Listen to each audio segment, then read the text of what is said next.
حضور علیہ السلام نے فرمایا ان من افضل ایامکم یوم الجمعہ، لوگو تمہارے دنوں میں سب سے افضل دن جمعہ کا ہے، تمہارے دنوں میں سب سے افضل دن جمعہ ہے۔ ابو داؤد شریف میں حدیث ہے اور نسائی میں بھی ہے، ابن ماجہ میں بھی ہے، سنن اربع میں ہے، سیاستہ میں سب سے افضل دن جمعہ ہے۔ صحابہ کرام پوچھتے ہیں یا رسول اللہ جمعہ سب سے افضل دن کیوں بن گیا؟ سب سے افضل دن کیوں بن گیا؟ اب سنیے جواب۔ آقا علیہ السلام نے فرمایا فیہ خلق آدم، یہ آدم کے میلاد کا دن ہے، یہ حضرت آدم کے میلاد کا دن ہے۔ اس دن حضرت آدم پیدا کیے گئے تھے۔ ان کی پیدائش کے لیے سمجھانے کی خاطر لفظ میلاد بول رہا ہوں۔ ولادت ماں باپ تو تھے نہیں، تخلیق تھی، تو گویا ان کی پیدائش کا دن ہے، تو میلاد کا دن ہوا۔ تو فرمایا چونکہ جمعہ حضرت آدم کے میلاد، ان کی پیدائش کا دن ہے، اس لیے سب جمعوں سے یہ افضل دن ہے۔ اور آقا علیہ السلام نے یہاں تک فرمایا حدیث پاک میں ان ھذا یوم عید جعلہ اللہ تعالی للمسلمین، آقا نے فرمایا ابن ماجہ میں کہ جمعہ کا دن عید کا دن ہے اور اللہ تعالیٰ نے اسے مسلمانوں کے لیے عید بنا دیا ہے۔ لوگوں اس دن نہا کر نئے کپڑے خوشبو لگا کر جایا کرو، اس لیے کہ یہ دن آدم کے میلاد کا دن ہے، اس لیے کہ یہ دن آدم کی ولادت کا دن ہے۔ اب جو بات توجہ طلب وہ یہ، ایک تو جمعہ کی فضیلت کا سبب بیان ہو گیا کہ یہ حضرت آدم کی پیدائش کا دن ہے، اس لیے اس دن اذانیں بھی ہیں، اجتماع بھی ہے، خطبہ بھی ہے، غسل بھی ہے، خوشبو بھی ہے، کپڑے بھی ہیں اور یوم عید بھی ہے۔ حضرت آدم کی ولادت کا دن ہے، پیدائش کا۔ مگر آقا نے فرمایا فَأَكْثِرُوا عَلَيَّ مِنَ الصَّلَاةِ، اس دن کرنا کیا ہے؟ فرمایا اس دن کثرت کے ساتھ مجھ پر درود و سلام پڑھا کرو۔ گویا آقا علیہ السلام نے پیغمبر کی پیدائش کا دن اور اپنی ذات پر کثرت سے درود و سلام ان کو جوڑ دیا، ان کو جوڑ دیا۔ تو جمعہ پیدائش پیغمبر کا دن ہے اور عمل کیا ہے؟ فرمایا کثرت کا درود و سلام، محفل صلاۃ و سلام منعقد کرنا، ولادت پیغمبر کے دن یہ آقا علیہ السلام کا حکم ہو گیا۔ اس کو ذہن نشین کر کے اب آگے چلیے۔ میں آپ کو بنیاد بنا دی ہے، بنیادی نقطے پر آ کے بات ختم کروں گا اور پھر شان رسالت پہ آئیں گے انشاءاللہ۔ جہاں تک بات ہو گئی اور آگے چلیے۔ آقا علیہ السلام کی ایک اور سنت حدیث پاک سے معلوم ہوتی ہے، اور وہ یہ کہ رتبے میں آقا علیہ السلام کے برابر کوئی پیغمبر نہیں، مگر اس کے باوجود حضور علیہ السلام نے حضرت عیسیٰ علیہ السلام کے مقام میلاد کی زیارت کی۔ حضرت عیسیٰ علیہ السلام کے مقام جہاں ان کا میلاد ولادت ہوئی تھی۔ یہ میں بتا دوں، بعض لوگوں کو مغالطہ ہوتا ہے کہ میلاد اور ولادت میں کیا فرق ہے۔ کوئی فرق نہیں، میلاد، مولد، ولادت ایک ہی لفظ ہے۔ بعض لوگوں کا خیال یہ بنا دیا گیا ہے کہ شاید یہ میلاد پاکستان اور ہندوستان والوں نے یہ لفظ گھڑ لیا ہے، یہ عرب لٹریچر میں اور حدیث میں میلاد کا لفظ نہیں آتا۔ بعض لوگوں کو یہ مغالطہ ہے یا نہیں، اس کو دور کر لیں۔ میلاد حدیث کا لفظ ہے۔ کیا ہے؟ میلاد حدیث کا لفظ ہے۔ ترمذی شریف اٹھائیے، سیاستہ کی کتاب جامع ترمذی، اس کی کتاب المناقب، ترمذی شریف کی کتاب المناقب کا دوسرا باب، وہ ہے باب ما جاء فی میلاد النبی صلی اللہ علیہ وسلم۔ امام ترمذی نے باب قائم کیا ہے میلاد النبی کا۔ بولیے، باب کا عنوان رکھا ہے ما جاء فی میلاد النبی۔ تو میلاد النبی کا لفظ ہندوستان کا بنایا ہوا نہیں ہے، اعلی حضرت کا گھڑا ہوا نہیں ہے، ہمارا گھڑا ہوا نہیں ہے۔ یہ حدیث پاک صحابہ کرام کی زبان سے لفظ میلاد النبی چلا آ رہا ہے۔ اور اس باب کے تحت امام ترمذی نے جو حدیث روایت کی، حدیث کمال ہے، ادب مصطفیٰ کا مضمون، اس میں امام ترمذی روایت کرتے ہیں حضرت عثمان غنی رضی اللہ تعالیٰ عنہ سے، حضرت عثمان غنی سے۔ انہوں نے ایک اور صحابی سے پوچھا، حضرت سیدنا عثمان بن عفان نے پوچھا کہ آپ کی عمر زیادہ ہے یا حضور علیہ السلام کی عمر زیادہ ہے؟ ایک صحابی سے پوچھا، کس نے؟ بولیے، حضرت عثمان غنی رضی اللہ تعالیٰ۔ یہ حدیث ترمذی شریف کی، باب میلاد النبی کی حدیث ہے، اسی سے لفظ میلاد لیا انہوں نے۔ پوچھا عمر کس کی زیادہ ہے، کون بڑا ہے عمر میں؟ صحابی نے جواب دیا، اسے حضرت عثمان غنی نے آگے روایت کیا، اس نے کہا اکبر منی رسول اللہ صلی اللہ علیہ وآلہ وسلم وانا اقدم علیہ فی المیلاد۔ سبحان اللہ، ان رسول اللہ صلی اللہ علیہ وسلم اکبر منی وانا اقدم علیہ فی المیلاد۔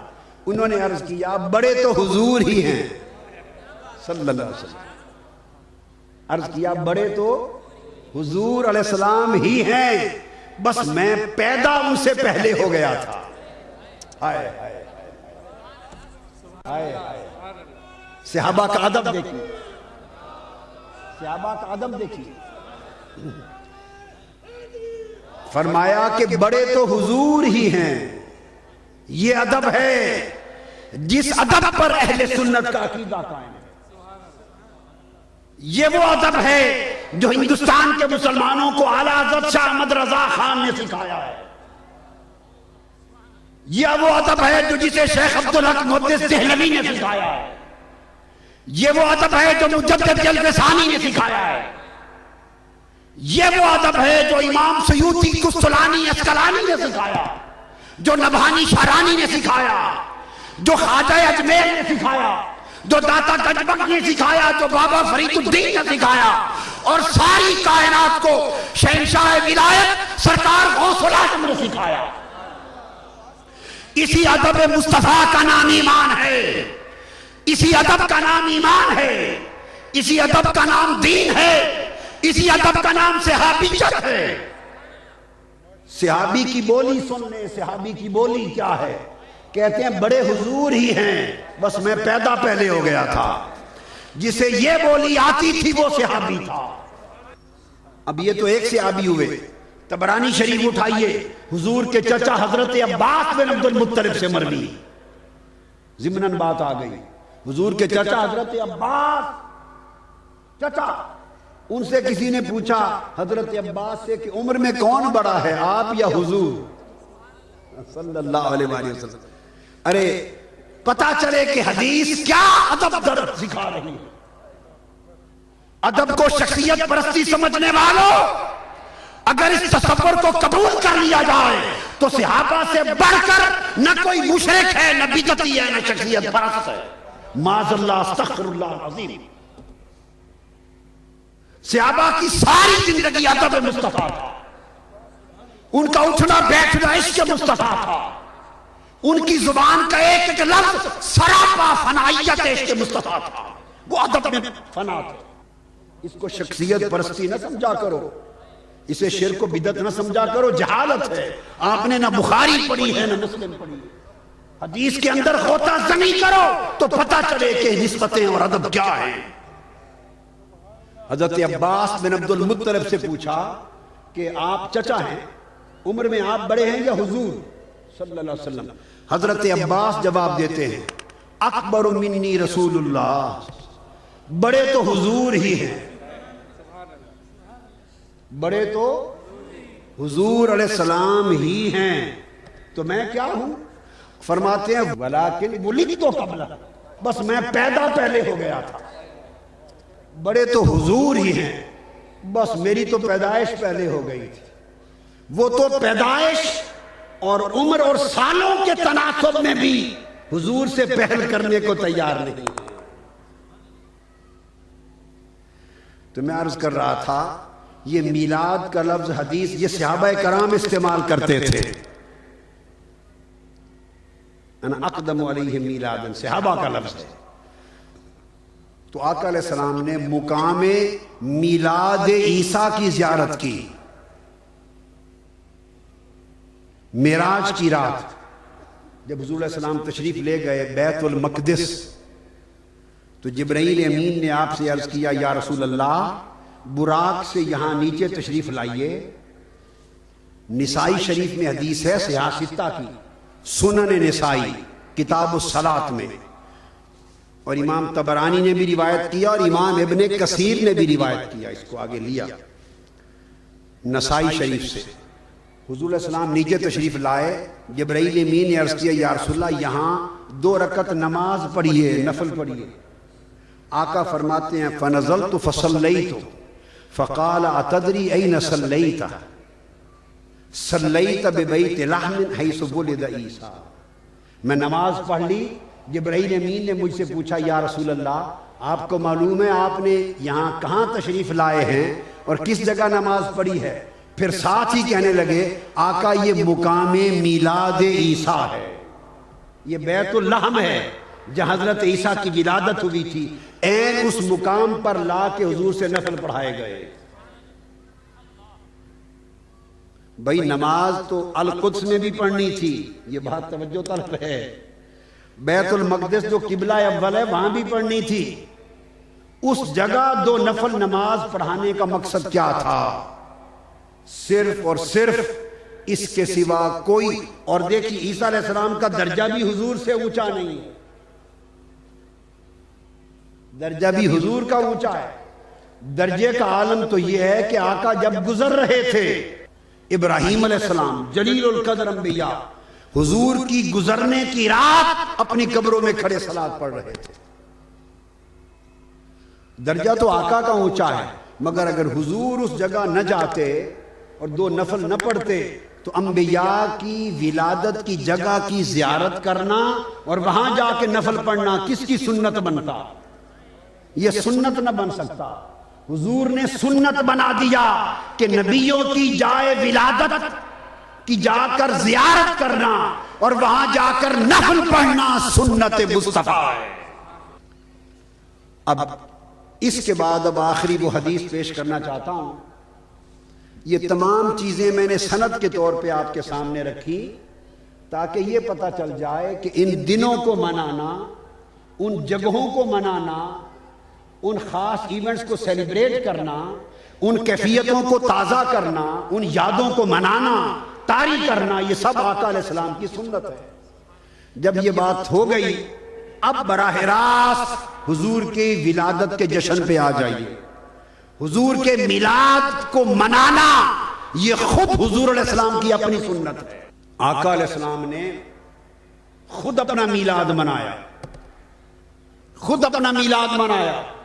طبرانی کی حدیث ہے المعجم الاوسط میں، اور بیہقی شریف کی حدیث ہے السنن الکبریٰ میں.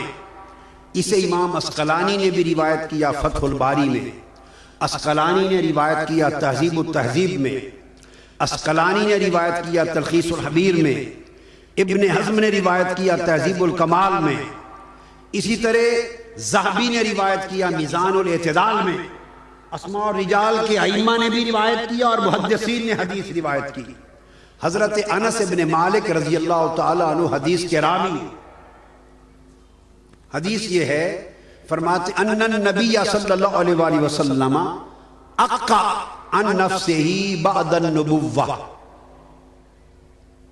کہ اعلان نبوت کے بعد آقا علیہ السلام نے اپنی طرف سے اپنے عقیقے کے طور پر بکرے ذبح کیے اور کھانا پکا کے لوگوں کو کھلایا، دعوت عام کی. اپنے عقیقے کے طور پر بکرے ذبح کیے اور لوگوں کو کھانا کھلایا. یہ حدیث ہے، یہ بہقی میں بھی ہے، مسند بزار میں بھی ہے، مجمع الزوائد میں بھی ہے، اور طبرانی نے جو روایت کیا اس کے رجال سب صحیح ہیں. اب یہاں سوال پیدا ہوتا ہے، لفظ آیا اقع عن نفسہ، اس عقہ کے لفظ سے بعض لوگوں نے سمجھا کہ وہ عین عقیقہ تھا. آقا علیہ السلام نے جو بکرے ذبح کر کے لوگوں کو دعوت کی، کھانا کھلایا، وہ شاید وہ عقیقہ مسنونہ تھا. اس مغالطے کو دور کرنا چاہتا ہوں، وہ عقیقہ نہیں تھا.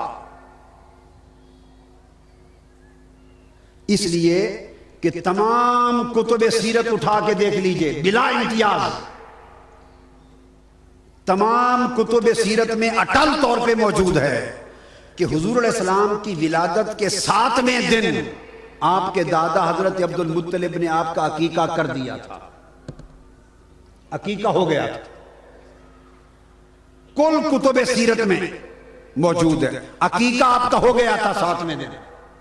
اور یہ بات یاد رکھ لیں کہ عقیقہ ایک مرتبہ ہوتا ہے، اسے دہرایا نہیں جاتا. اگر کسی کو یہ خیال، اور یہ بھی سن لیں کتب حدیث میں ہے کہ عقیقہ ہوتا ہی 7ویں دن ہے.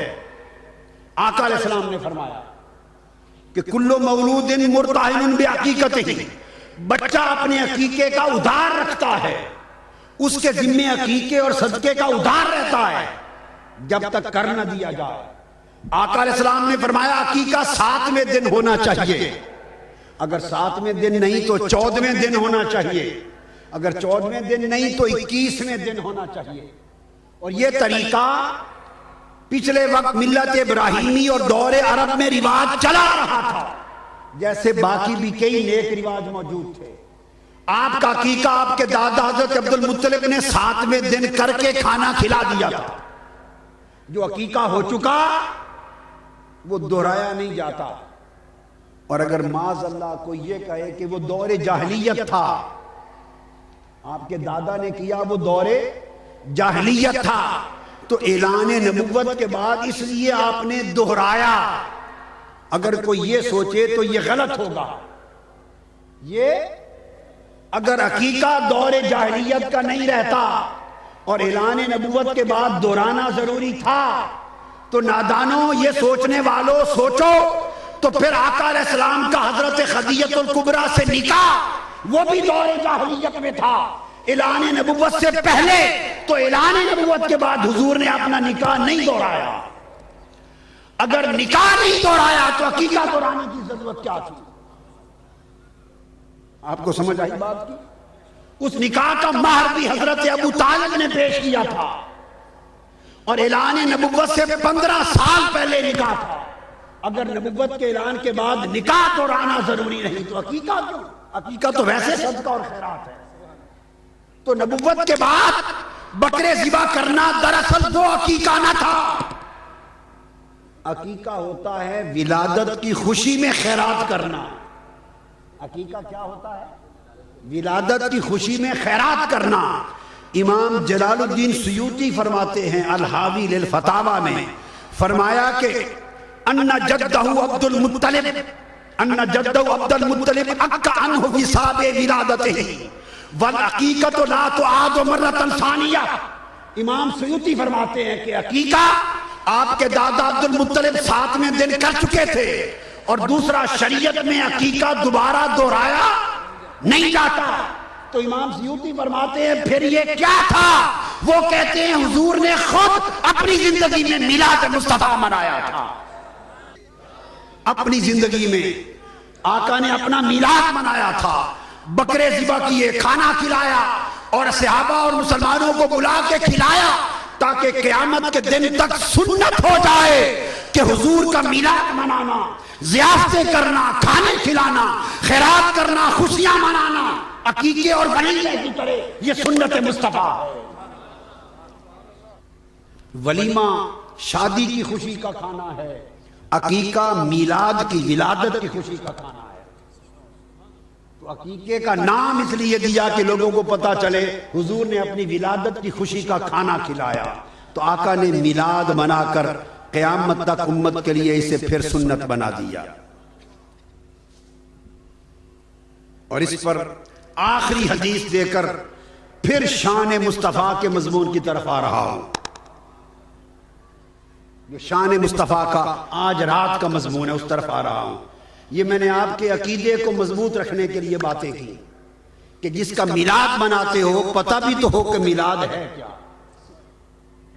بخاری شریف میں حدیث ہے، صحیح بخاری میں کتاب النکاح میں، کہ آقا علیہ السلام، واقعہ یوں ہے کہ جب آقا علیہ السلام کی ولادت ہوئی تو ابو لہب کی ایک لونڈی تھی سویبہ۔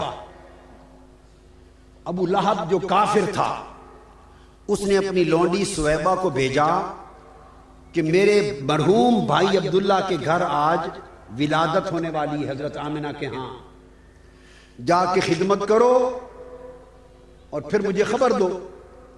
سویبہ آپ کی لونڈی، ابو لہب کی لونڈی گئی، آقا کی ولادت ہوئی، حضور کو گود میں لیا، پہلا دودھ بھی پلایا، اور آ کے دوڑ کے خوشخبری سنائی اپنے مالک ابو لہب کو، کافر کو۔ اس کو خبر نہیں کہ یہ نبی ہونے والے اور میں ان کا دشمن بننے والا ہوں۔ اس نے اپنے بھتیجے محمد کی صلی اللہ علیہ وسلم کی ولادت یعنی میلاد کی خوشی میں اپنی لونڈی سویبہ کو اس طرح 2 انگلیوں کا اشارہ کر کے آزاد کر دیا، جاؤ میرے بھتیجے محمد کی ولادت کی خوشی میں تمہیں آزاد کیا۔ یہ واقعہ ہے، بیک گراؤنڈ ہے۔ حدیث کے الفاظ ہیں کہ پھر وہ ابو لہب جس کی مذمت میں پوری سورت اتری، تبت یدا ابی لہب وتب، بدبخت، مر گیا۔ مرنے کے 1 سال بعد حضور علیہ السلام کے چچا حضرت عباس بن عبد المطلب اپنے بھائی کو ملا۔ حضرت عباس نے پوچھا، بتاؤ ابو لہب مرنے کے بعد تمہارا کیا حال ہے برزخ میں؟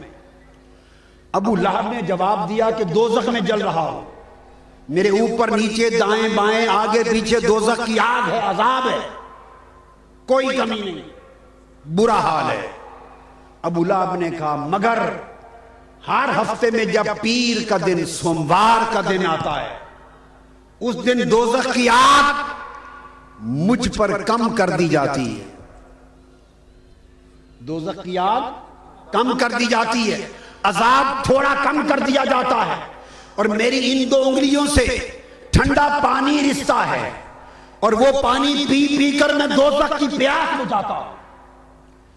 اور اس کی وجہ یہ ہے جس کو امام بخاری کے علاوہ تفسیر سے امام عبد الرزاق نے روایت کیا، امام بہقی نے روایت کیا، امام ابن کثیر نے خوبصورت مضمون السیرۃ النبویہ میں روایت کیا، امام بغوی نے شرح السنہ میں روایت کیا، امام اسقلانی نے فتح الباری میں روایت کیا، امام عینی نے عمدۃ القاری میں روایت کیا، اور علامہ انور شاہ کشمیری نے فیض الباری میں اس کو لیا تفصیل کے ساتھ۔ وہ کہتا ہے ان تمام احادیث کا مضمون کہ چونکہ میں نے ولادت محمد کی خوشی میں ان 2 انگلیوں کے ساتھ اشارہ کر کے سویبہ کو آزاد کیا تھا، اندما بشرتنی بولادت نبی صلی اللہ علیہ وسلم، میلاد مصطفیٰ کی خوشی میں آزاد کیا تھا، حضور کے میلاد کی خوشی میں اس کیے ہوئے عمل کا صلہ کافر ہو کر بھی اللہ مجھے قبر میں آزاد کرتا ہے۔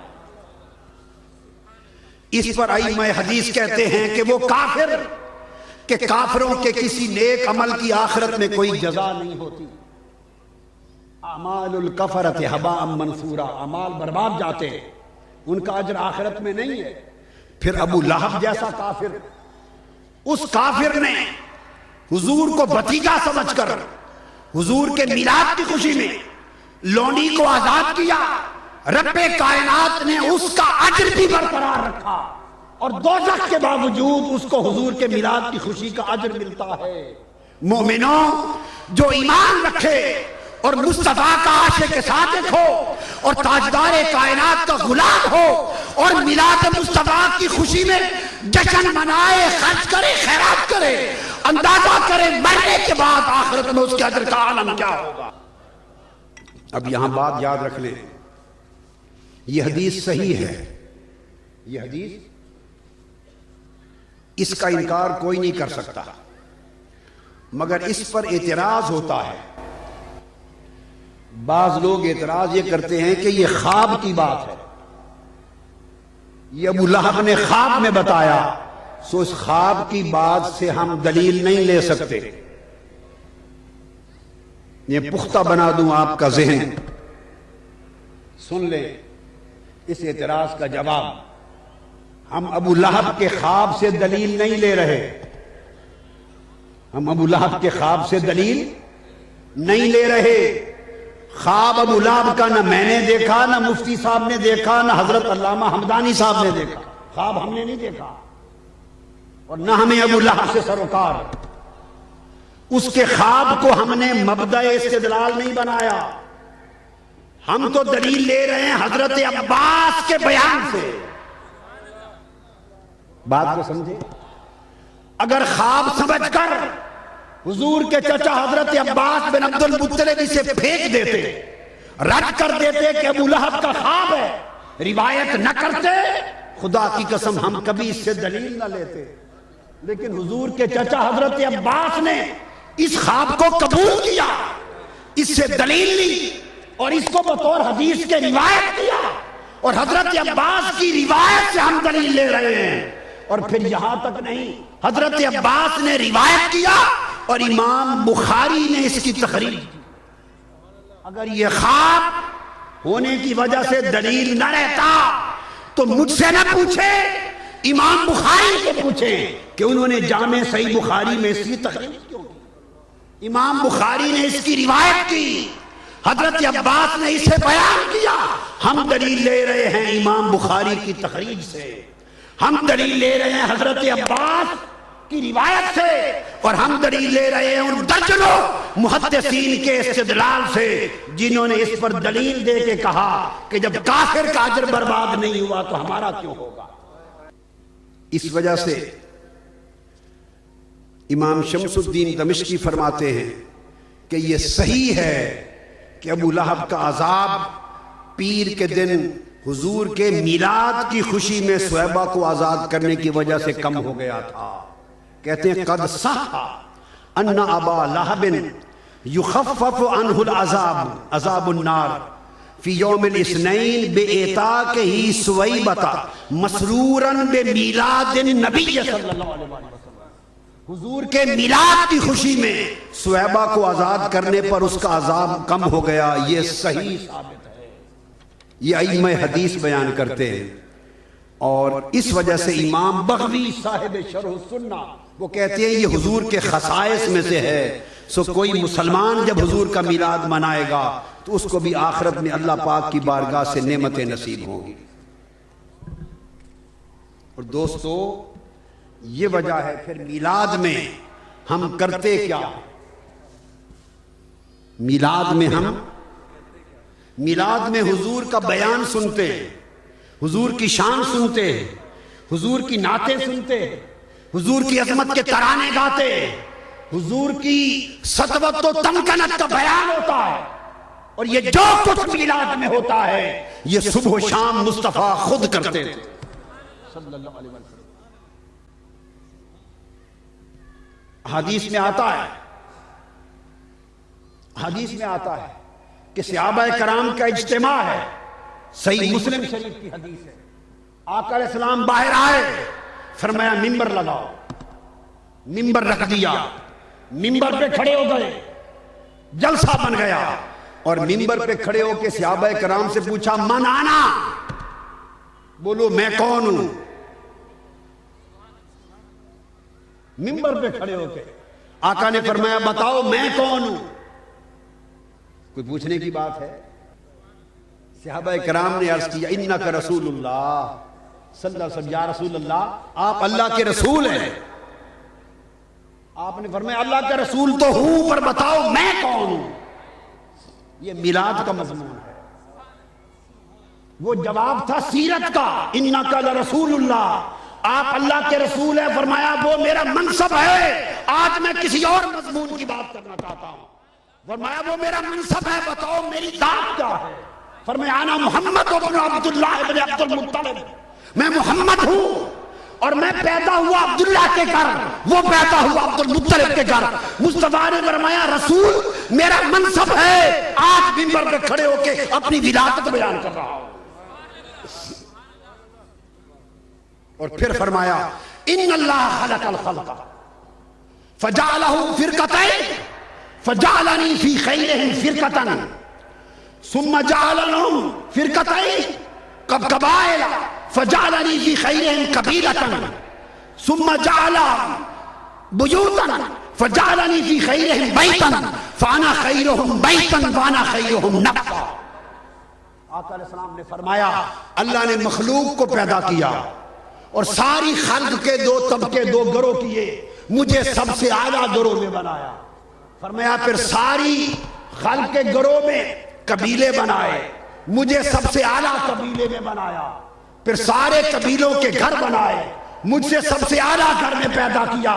اور فرمایا میں اپنی پیدائش کے اعتبار سے بھی سب سے اعلیٰ ہوں، اپنی ذات کے اعتبار سے بھی سب سے اعلیٰ ہوں. یہ مضمون میلاد ہے. پھر حضور نے فرمایا اللہ پاک نے انسانیت کو پیدا کی اور ان سب سے افضل عرب کو بنایا، اور عرب میں سب سے افضل قریش کو بنایا، قریش میں سب سے افضل بنی کنانہ کو بنایا، بنی کنانہ میں سب سے افضل بنو ہاشم کو بنایا، اور بنو ہاشم میں مجھے بنایا.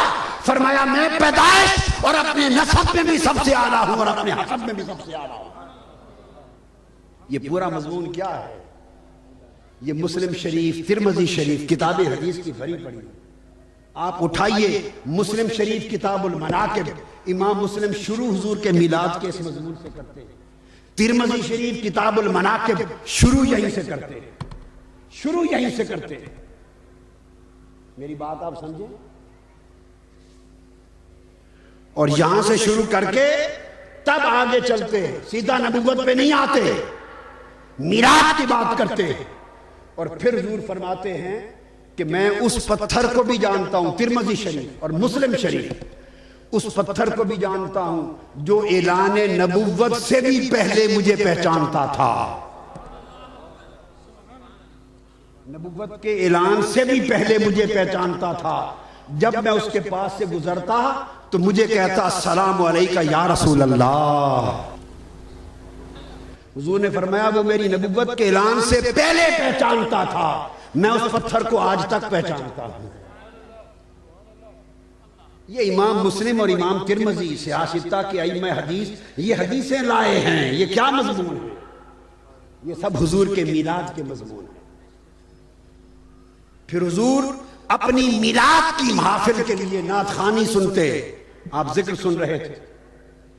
اب میں اس مضمون کی طرف آ رہا ہوں جس کے لیے آپ آئے ہیں، جس کے لیے آپ، مگر میں نے چاہا کہ یہ شانیں ہی نہ سنتے رہیں، کوئی بنیاد بھی نیچے سے جڑوں کے ساتھ مضبوط ہونی چاہیے. اس لیے میں نے وہ باتیں آپ کو بتا دی تاکہ بنیاد مضبوط رہے.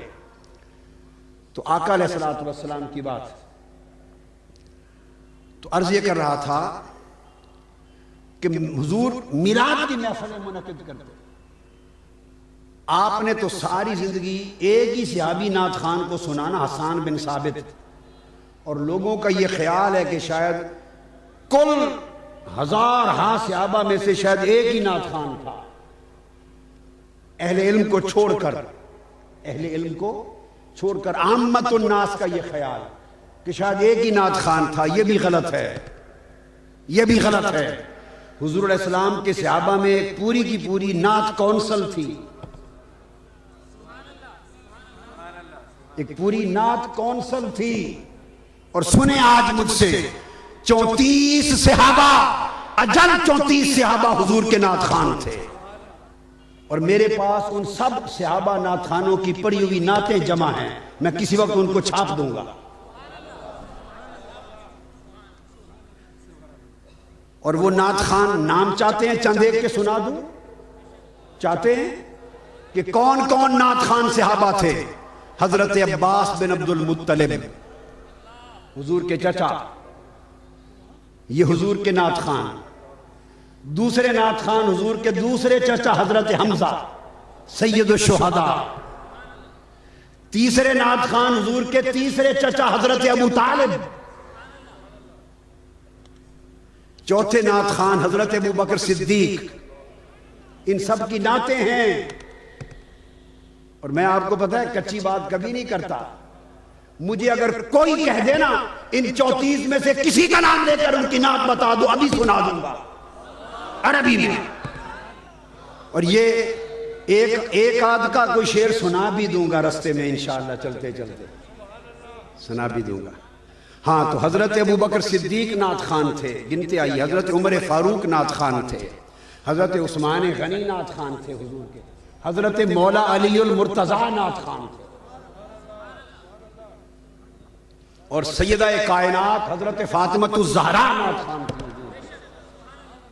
اور حضور کی پھوپھی حضرت صفیہ بنت عبد المطلب نعت خوان تھے، ابو سفیان بن حارث نعت خوان تھے، حضرت عبداللہ بن رواحہ نعت خوان تھے، حضرت کعب بن مالک نعت خوان تھے، حضرت حسان بن ثابت نعت خوان تھے، حضرت زہیر الجشمی نعت خوان تھے، عمر بن مالک الخزائی نعت خوان تھے، عباس السلمی نعت خوان تھے، کعب بن زہیر نعت خوان تھے، حضرت قرہ العامری نعت خوان تھے، حضرت عبداللہ نعت خوان تھے، ابو عزہ الجمعی نعت خوان تھے، حضرت قتیلہ بن النضر نعت خوان تھے، بکر بن وائل نعت خوان تھے، مالک بن نمط حمدانی نعت خوان تھے، اناس بن زنیم نعت خوان تھے، اسید بن سلمہ نعت خوان تھے، مالک بن سعد نعت خوان تھے، قیس الاشجعی نعت خوان تھے، عمر الرحاوی نعت خوان تھے، کلیب بن اسید نعت خوان تھے، حضرت نابغہ جاتی نعت خوان تھے، حضرت مازن بن غضوبہ جن کا مزار مسقط میں ہے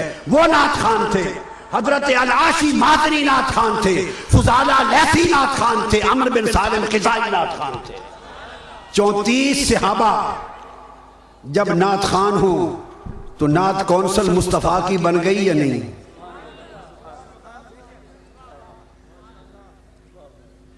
لوگ کہتے ہیں نعت خوانی کیا ہے، یہ نئی جدت ہے، لوگوں نے تراشی ہے۔ ارے کچھ بھی انڈیا کی پیداوار نہیں، جو آیا ہے مدینہ سے آیا ہے، جو آیا ہے بارگاہ مصطفیٰ سے آیا ہے، جو آیا ہے سنت مصطفیٰ سے آیا ہے۔ دشواری یہ ہے کہ لوگ پڑھتے نہیں۔ بے عشق نبی جو بھی پڑھاتے ہیں بخاری،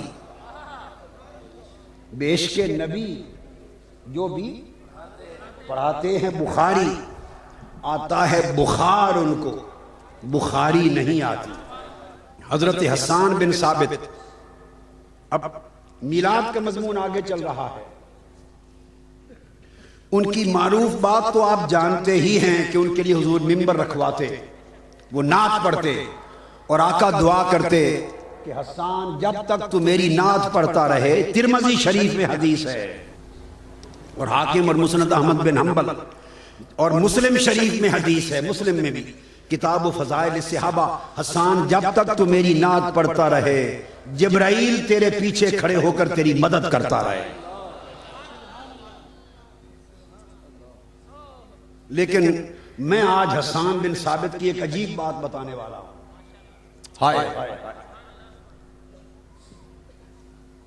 اور بخاری شریف سے بتا رہا ہوں، اور بخاری اور مسلم دونوں میں ہے حدیث۔ جس سال واقعہ افک پیش آیا،